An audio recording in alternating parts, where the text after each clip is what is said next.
அன்றைய எதிர்க்கட்சி தலைவராக இருந்தவரும் இன்றைய முதல்வராக இருக்கக்கூடிய நம்முடைய முதல்வர் ஐயா இருக்காங்கல்ல, அவங்க சொன்னாங்க, இந்த அரசாணை ஒரு இருள் சூழ்ந்த அரசாணை, ஒரு நீதியற்ற அரசாணை.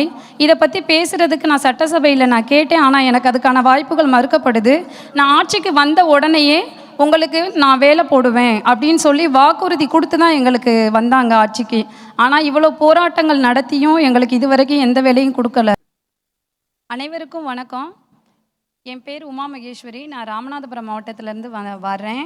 என்னோடய பொண்ணு 10th 496 மார்க் எடுத்தாங்க. எடுத்த உடனேயே நம்ம தளபதி சாரோட கழக தொண்டர்கள் ராமநாதபுரம் மாவட்ட மேற்கு ஒன்றிய செயலாளர், பொருளாளர், பிரதிநிதிகள் எல்லாருமே வீட்டுக்கு வந்தாங்க. வந்து பிள்ளைங்களை ரொம்ப அப்ரிஷியேட் பண்ணாங்க. நான் அதை பிள்ளைங்களுக்கு அது ரொம்ப ஒரு மோட்டிவேட்டாக இருந்தது. ஒரு சின்ன விஷயம் நான் தளபதிக்கிட்ட இன்றைக்கி சொல்லணுங்கிறது என்னுடைய நீண்ட நாள் கனவாகவே இருந்தது.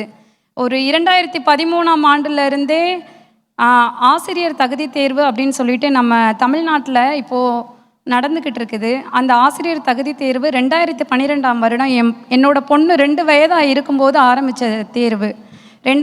அந்த நேரத்தில் என்னால் படிக்கக்கூடிய சூழ்நிலை சரியாக இல்லை. பிள்ளைங்களை வளர்க்குறதுனால என்னால் படிக்க முடியலை. 2013ஆம் வருட தேர்வில் தாள் 1 வெற்றி பெற்றேன். தேர்வில் எழுதியும் எங்களுக்கு வேலை கிடைக்கல. திரும்ப 2017ஆம் ஆண்டு தேர்வில் தாள் 1, தாள் 2 இரண்டுலேயுமே நான் வெற்றி அடைஞ்சேன். ஆனால் எங்களுக்கு அப்பையும் வேலை போடலை. அதுக்கப்புறம் 2018ஆம் வருடம் ஜூலை மாதம் 20ஆம் தேதி தகுதி தேர்வில் வென்றவங்க தகுதி மட்டும்தான் உங்களுக்கு, போட்டித் தேர்வு திரும்ப எழுதினாதான் உங்களுக்கு வேலை அப்படின்னு சொல்லிட்டு எங்களை மட்டுப்படுத்தி எங்களோட வாழ்வாதாரத்தையே சிதைச்சாங்க. எங்களுக்கு வேலை கிடைக்காம ஒவ்வொரு போராட்டங்களும் ஒவ்வொன்றுமே இன்றைக்கி தமிழ்நாட்டில் நிறைய பேர் எடுத்து நடத்துனாங்க. ஆனால் இது வரைக்கும் வேலை போடலை. அதுக்கப்புறம் உங்களுக்கு போட்டித் தேர்வு நடத்துவேன்னு சொன்னவங்க இதுவரைக்கும் இப்போ தான் கடைசியாக 2024 தான் போட்டித் தேர்வு நடத்துனாங்க. நம்மளுடைய டிவிகே தலைவர் விஜய் சார்ட்ட நான் ஒரு விஷயம் சொல்லணும்னு நினைக்கிறேன்.